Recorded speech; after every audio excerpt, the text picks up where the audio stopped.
I saw all of the terrible things that went along with that, in that when a white person wanted to buy some lumber from you, you would have to say, yes, sir, and no, sir. And they would often determine the price that they were going to pay for the lumber more than you setting the price. They would tell you what they were going to pay. And I used to question my father and my uncle. And when they would say yes, sir, and no, sir, and I didn't like that. And my uncle would say to me, he said he knew that I was struggling with it.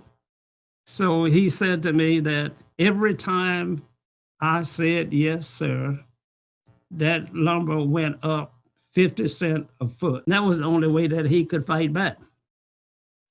And so, you know, many times we would be working at the sawmill and folk would stop by and talk with us and want to see how did it run, how does it operate, how did you get the diesel engine to start with the big old belts running around the diesel engine, the shaft on the diesel engine, and pulling the carriage along with the lumber, rolling that log up there with can hooks. Many of you never heard of the term can hook, but it was what we used to roll logs onto the carriage.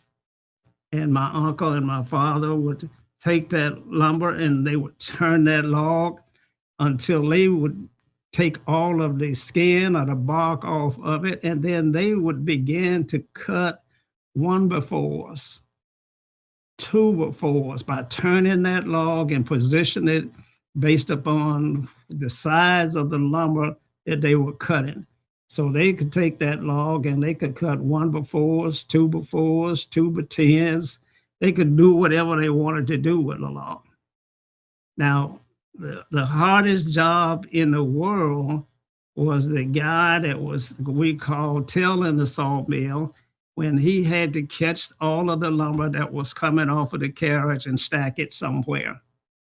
My job as a 6-year-old boy was to dig the sawdust from around the belt, the belts that were carrying the sawdust to a great big sawdust pile.